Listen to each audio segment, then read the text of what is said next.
Let's do it as right. Welcome to Sauna Talk, Marishi. And where does this episode find you? Where are you right now? Uh, so I am currently in Northern Virginia. Yes, it's a huge pleasure to be on this talk.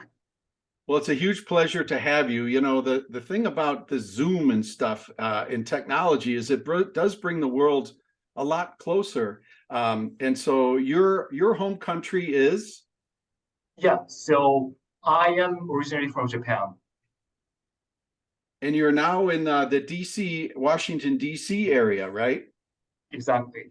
Yeah, and normally we have Sauna Talk on the sauna bench, which we will do one day. I know you and I will be on the bench, but for now Yeah. it's Zoom. And welcome to Sauna Talk. Tell me why and how you ended up in Washington D.C. Okay, so let me talk a bit about my journey. So, as I said, I am originally from Japan, and I was born and raised in a city called Hiroshima. Spent some years in Tokyo, for my undergrad and work. And the Honestly, I was a bit bored with my work after having spent 4 or 5 years in a like hierarchical structure of Japanese company. So I just wanted to try something new and decided to continue my education in the US. So I moved to Chicago to do my MBA. Um, the, After my MBA, the, ended up in the data science field. So I am currently working for a company called Capital One as a business analyst. So Capital One is headquarters in Northern Virginia area. So that's where I am based right now. Fantastic. And so you do a lot of data analytics, and we can jump into data analytics as it relates to sauna. You were kind enough to submit to me the Japan Sauna Survey. Can we dive right into that? And well, first of all, let me ask about you and sauna in Japan. Tell us about is there an organization that you're a part of over there in Japan? Yes. So Japan Sauna Institute is a was basically founded in 2015. Can I continue to talk about the organizational structure and what kind of members are working there? No, that is completely illegal on Sauna Talk. Okay. Absolutely, brother. No. Absolutely, brother. Please share with us about the Japan Sauna organization. Okay. So Japan Sauna Institute was established in 2015 and was started as a first research institute focusing on sauna. Um, we are different from other similar organizations in Japan in that our members are just ordinary sauna users, while other organizations are mostly operated by a companies that operates spas on saunas in Japan. So we aim to contribute to sauna community in Japan from users' angles, and we conduct various studies regarding sauna industry in Japan, uh, estimate the population of sauna lovers in Japan, and or we try to like uh, keep track of the latest sauna trends in Japan. Um, Now we have a diverse set of members, including a member working at Japan's leading manufacturer of sauna equipment or data scientists and a member from famous advertising agencies in Japan. So I love this team. And I personally joined the Japan Sauna Institute in 2021. It was just a coincidence. I liked analyzing data using programming, and I love sauna. So in my personal blog, I analyze data to figure out the best temperature of sauna or best temperature of cold plunge. That's what every sauna lover is interested in, right? So, Fantastic. If you don't yeah. mind me interrupting you, Marish, I know listeners want to know. Can you give us in just numerical terms the answer to that. I find it extremely fascinating that you've done this data research. Have you boiled it down or distilled it into a specific temperature for hot room and cold plunge? And if so, what is it? Uh, yeah, so I didn't do a rocket science. What I did at the time was just to uh, see the correlation between the number of reviews on Google Map and the temperature of the sauna of that particular sauna place. Mm-hmm. And the what I found out was the sweet spot is around 16 to 17 degrees Celsius. Sorry, I don't know. I cannot Is a that so? This is out. This is outside temperature. this is the inside temperature. Okay. So I am talking about the temperature of the water. So Mm-hmm. cold plunge, the uh, best temperature would be 16 to 17 degrees Celsius.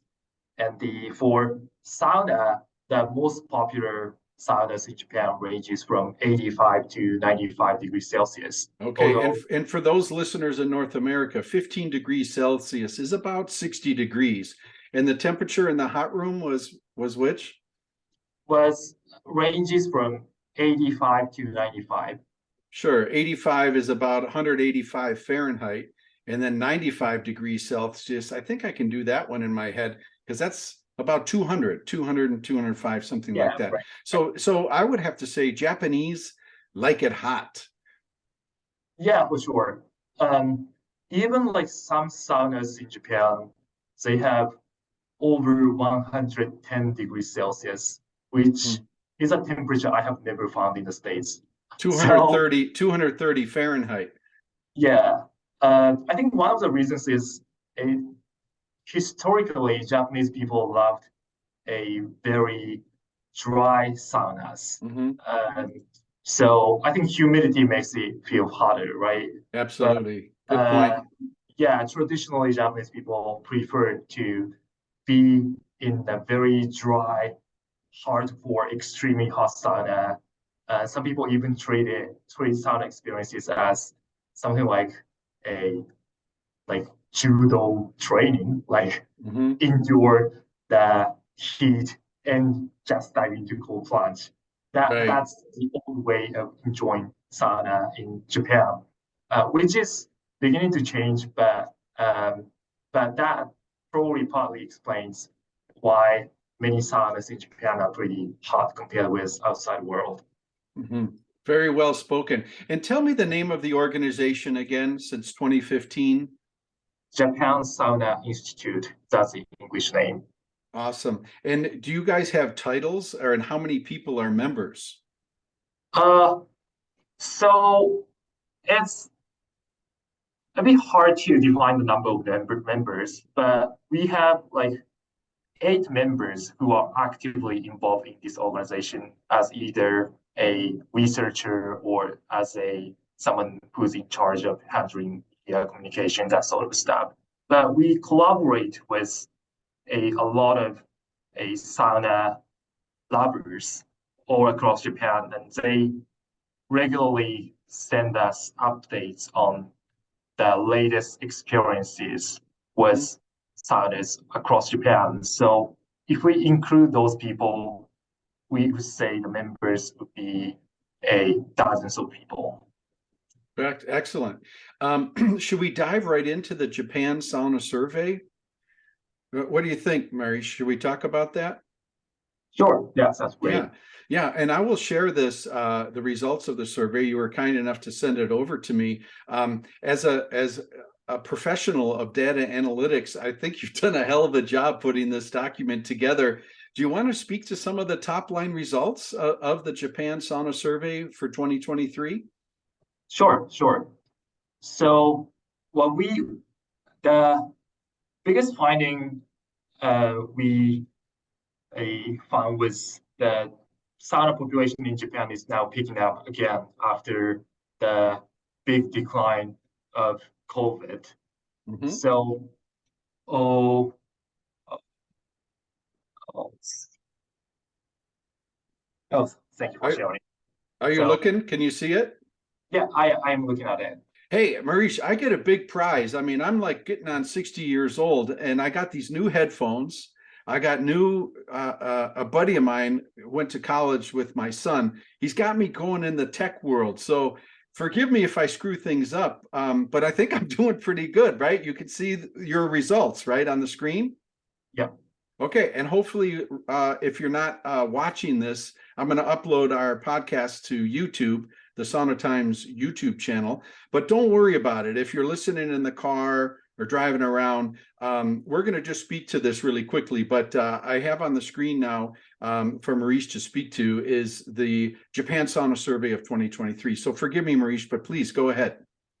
Yeah, sure. So let me just walk through the headline here. So the population of sauna enthusiasts, we call it sauners in Japanese, but uh, enthusiasts in Japan rebounded to 16.8 million from 15.7 million last year.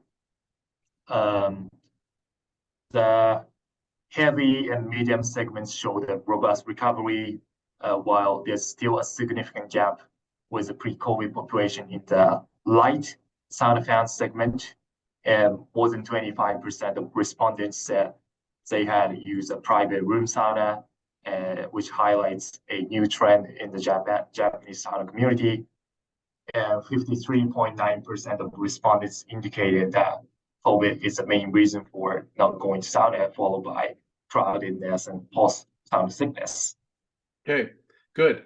Okay, so we're going to look at this is a really nice, concise report of about 5 pages here. Is there anything you want to call out? You know, for the sake of time, I want to keep things really informal. And again, I will post the results if you're comfortable on Sauna Times. But is there anything you'd like to call out on this survey that really was interesting for you as a data research person and sauna enthusiast?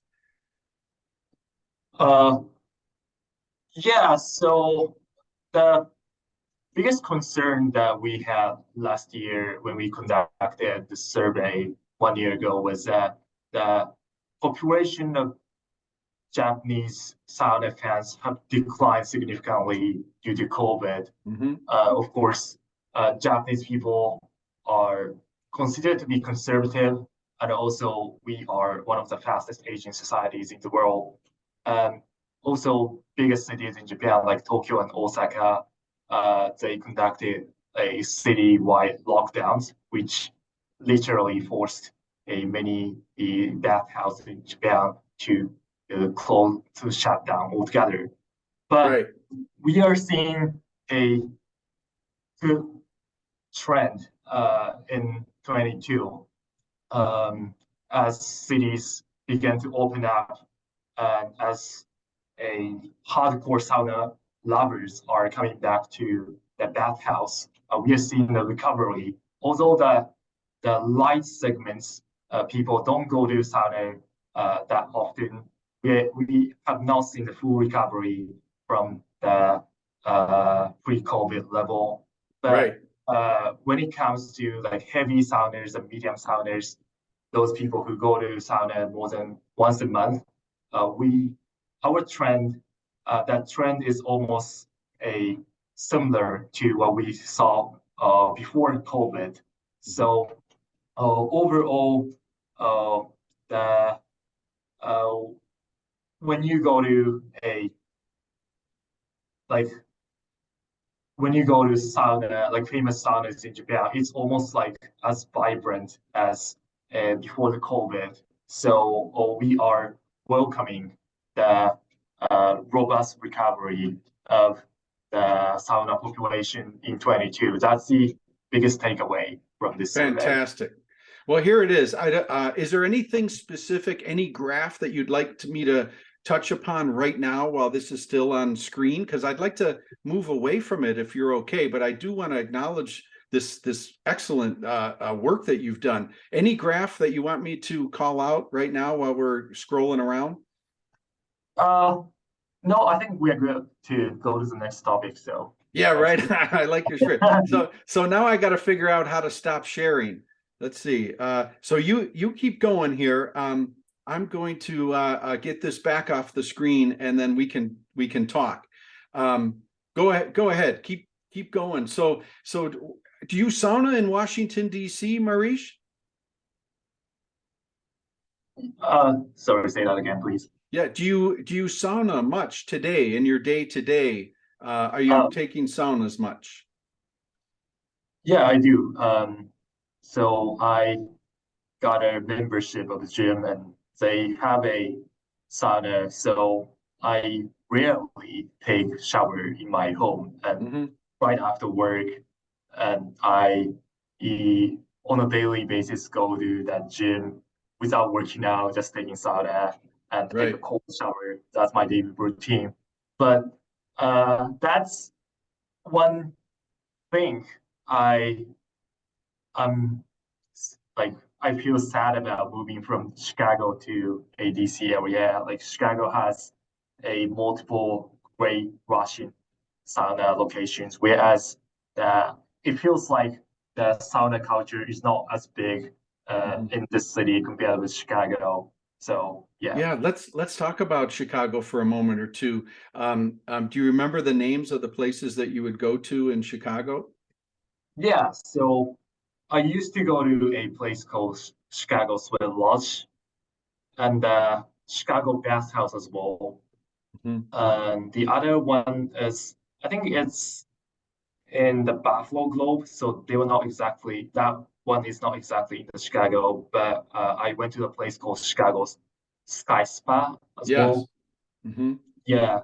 So, before this call, I said like I wanted to like say thank you, Glenn, personally, because a all of these places I found through your sauna map that you put on your website, and that was actually my like one of the biggest concerns I had when I moved to Chicago. Like if I can find any decent saunas in this new city, but it turned out Chicago has a multiple great Russian saunas.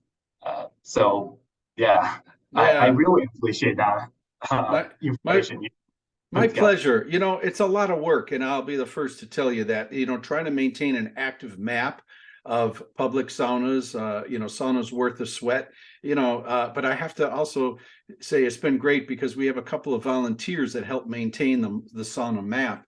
And what's really cool, Marish mentions the Chicago Sweat Lodge.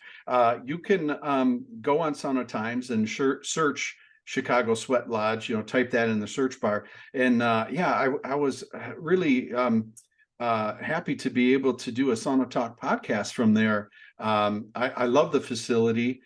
These guys, Bill Trotter was the GM at the time, and that episode is really cool because you can learn, behind the scenes what it's like to run a public banya, a public sauna like that. So those interested in around the Chicago area, Marish is spot on. I mean, there's 3 or 4 really good public saunas in that big city. So yeah, isn't the heat fantastic at Chicago Sweat Lodge?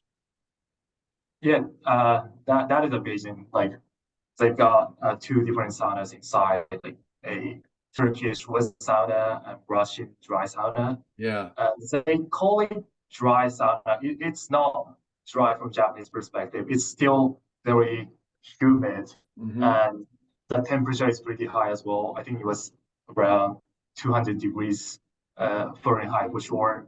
Um, the wet Turkish sauna is also very amazing. Like the uh, it's really humid. Like people are adding waters when you are taking sauna as well. So, oh, two awesome saunas and one big cold plunge in between two saunas. So, whenever I went there, I was just so impressed and just lost words about, Yeah.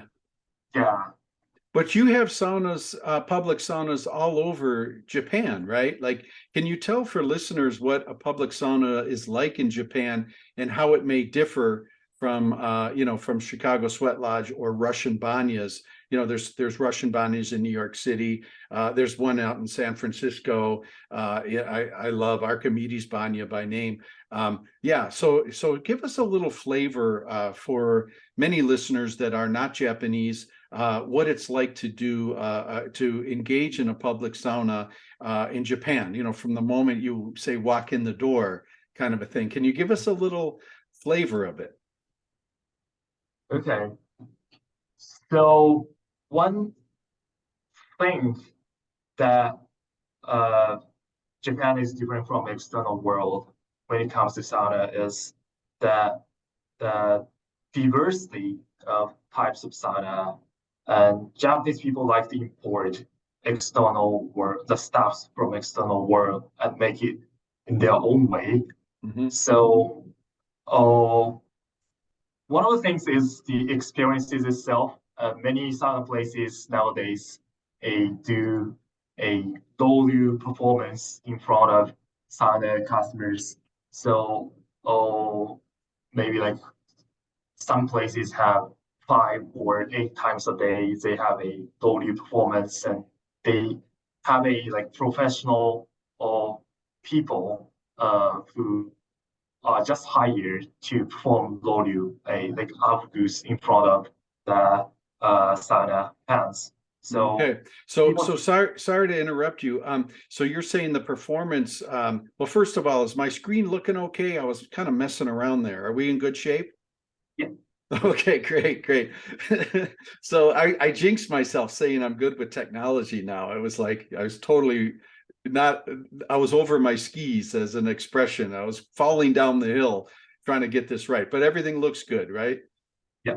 Okay, cool. So Marishi, so this German Aufguss, this idea of performance or the idea of a sauna master is very common, you're saying, in Japan. Is that right? Yeah, it's very common in Japan nowadays. Yeah, We call them netpashi in Japanese, and the netpa means heat wave in Japanese, and shi beautiful. is teacher.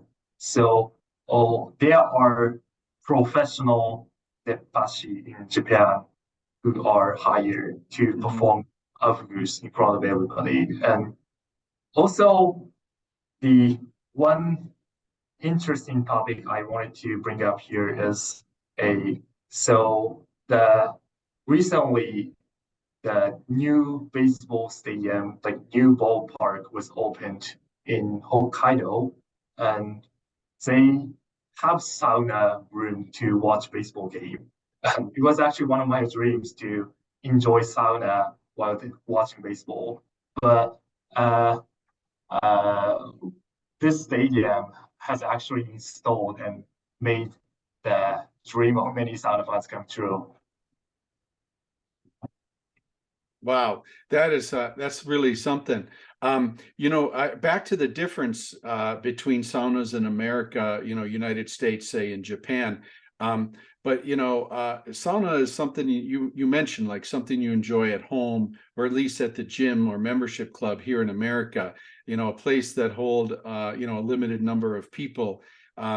So when you think about back to Japan. Is it a major form of entertainment, and how common are saunas? It's a major form of entertainment for sure. So it's an entertainment for families. It's an entertainment for couples, and for me, it was a way to deepen connections with my colleagues or my friends. So it's really common to invite your friends to go to sauna together, take sauna together, and many sauna places in Japan have a some food to be served after a sauna. So we get those foods and drink together. That's how we deepen our connections. Um, yeah, but back to the topic of the difference between the US and Japan. There are some implicit rules in Mhm. Japan when you take sauna. And one of the things that is noticeable is that you're not supposed to speak inside the sauna room. because that is a place to reflect on yourself. That is a place to focus on your inner body. Whereas whenever I go to a sauna at my fitness gym or public saunas in the States, people like to speak to new people. Small talk is a big thing in this society, but that applies to your experiences in sauna as well. So, we in the States, it's really common to start a conversation with somebody sitting next to you in sauna. And I met a uh, professor who specializes in immigration and who later helped me out with my immigration issue.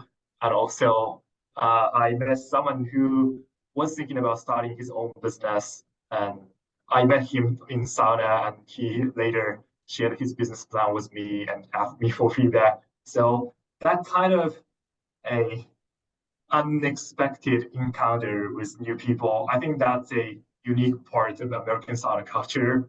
Whereas Japan is more like it's a family place or friends place where you deepen the connection with people you already know. So certainly two cultures are a little bit different in the social angle.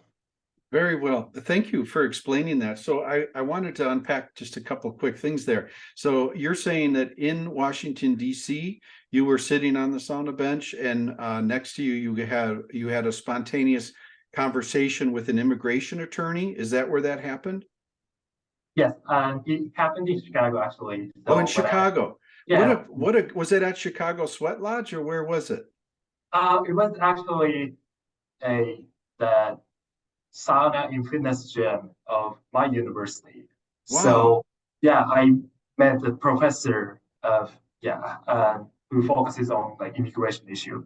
What a great story. I thank you for sharing that. And I wanted to revisit this a little bit on more about conversation on the sauna bench.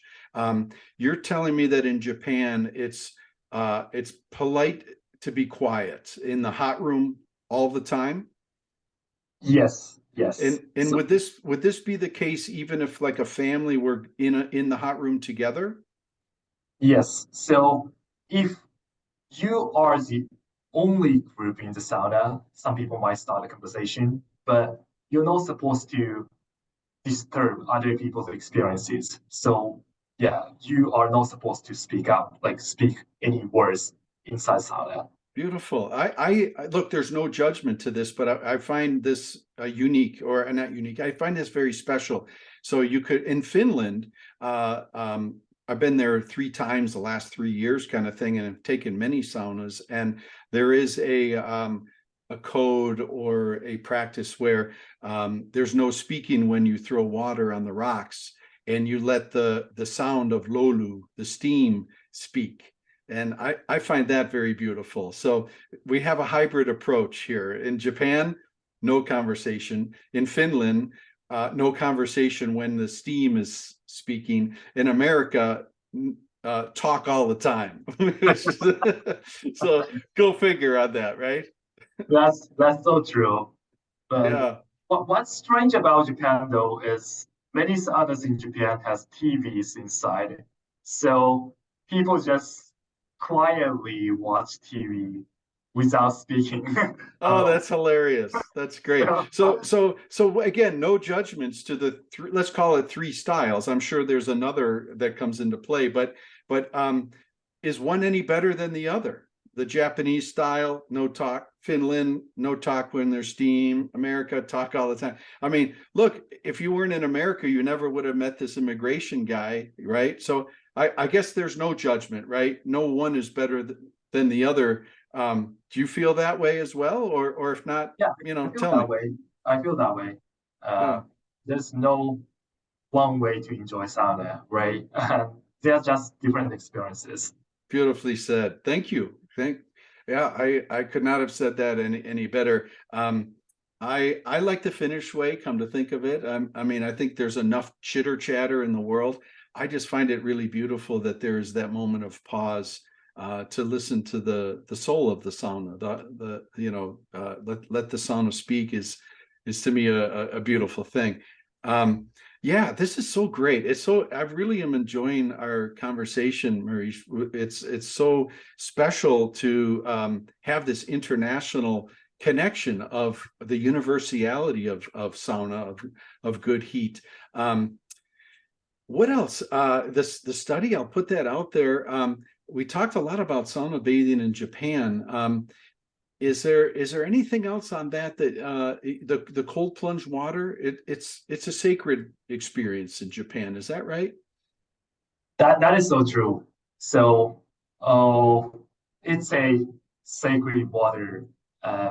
If you dive into cold plunge without washing away your sweat, you will be you'll be educated in a way. And that's what happened to me when I first experienced my cold plunge. Like the elderly person who was looking at me, he just uh, approached me and said that like, you're not supposed to go into cold plunge without washing your dirty things away. So, Yeah, um, yeah. I yeah, call that dejankification, and that's one of my pet peeves. Like, I'm going to tell you a funny story. Have you been to the Red Square in Chicago?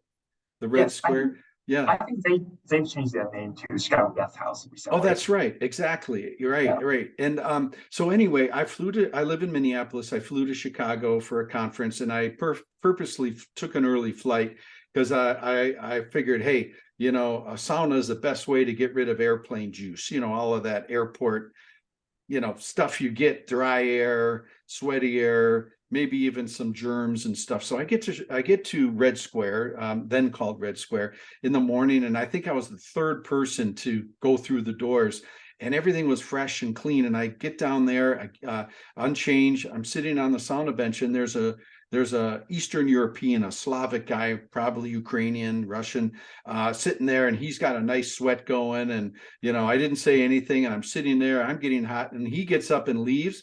I hear him open the door, and then right away I hear him splash into the cold plunge. First guy in the morning, all sweaty. I'm like, man, he's already just like wrecked it for everybody the rest of the day, in my opinion.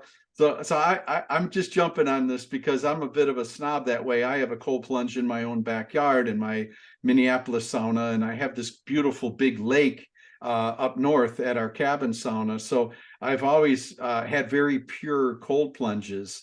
But I very much respect the practice of a complete shower before entering a public cold plunge. And I think, I don't know how that got disconnected in our country, but they say, hey, we have filtration, but come on, Marish, I mean, how do you really filter sweat? Yeah. Yeah. It's impossible, right? Yeah, man, I know. So good on you. Yeah, and in Iceland, where the thermal baths are very precious, it's a very special thing. They're very the public thermal bathing practice is you shower completely before with soap, with water. You shower completely before entering these thermal baths because hygiene is such a critically important thing to naturally hot water in big water. So I learned about that as a global thing, not unique to sauna specifically. Yeah. Right. Hey, Marie. So electric or wood fired, and why? Uh, yeah, so that's a shame, but I haven't experienced much about a wood fire. I know that is a more some people will say it's a more authentic way to enjoy sauna, but there's not many places that offer a wood fire saunas in Japan. So my experience it has primarily been about like electronic saunas.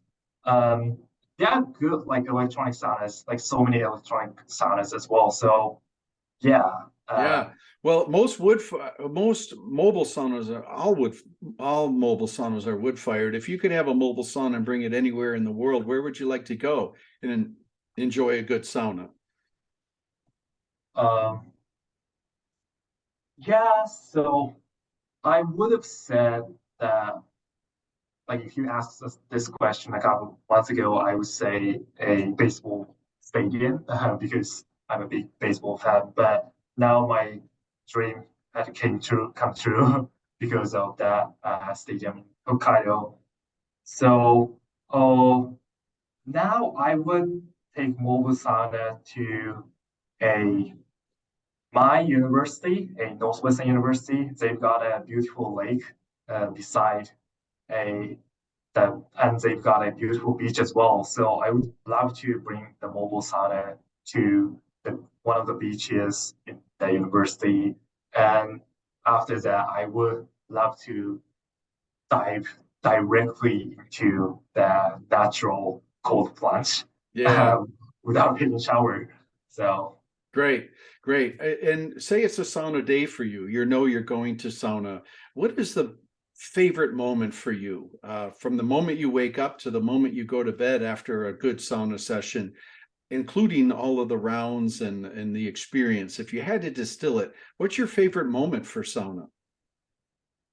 um, that's a that's a great question, and I love every moment of sauna. Honestly, sauna experiences, honestly. But if I had to choose, I would say that after the final lap of sauna. So when I go to public sauna, I normally do 5 laps of sauna. So sauna, cold plunge, taking a rest. So I like the final session most. Yeah. Um, so there's a word in Japanese for it. We call it a totonou. Totonou, the translation of it is organize. So that's a recent word someone came up with. So when after taking sauna, after taking cold plunge for a couple of times, and when you are taking a rest, and your thought, your emotions, your body is completely organized in a way that functions the best of yourself. And I like that moment. Fantastic, beautiful. So thank you so much. On that note, I don't have more questions for you. It is such a beautiful finish to this conversation. I ask these common questions to for no other reason is I think others really love to hear other people's opinions of their favorite moment of sauna or where they'd like to bring a mobile sauna and stuff. But that is such a beautiful word, organized. I love that. I like to feel organized in my head as well. I often say that sometimes a solo sauna for me is this ability to untangle the wires in our head, where there's so much dizziness in our head and confusion, and you just relax on the bench and you're able to like pull one of these strands of wire of confusion and lay it neatly on the bench in a nice organized circle. So I want to Yeah. thank you, Marish, for that. Is there anything that I want to ask you that I haven't asked you, or any final words to listeners to Sauna Talk?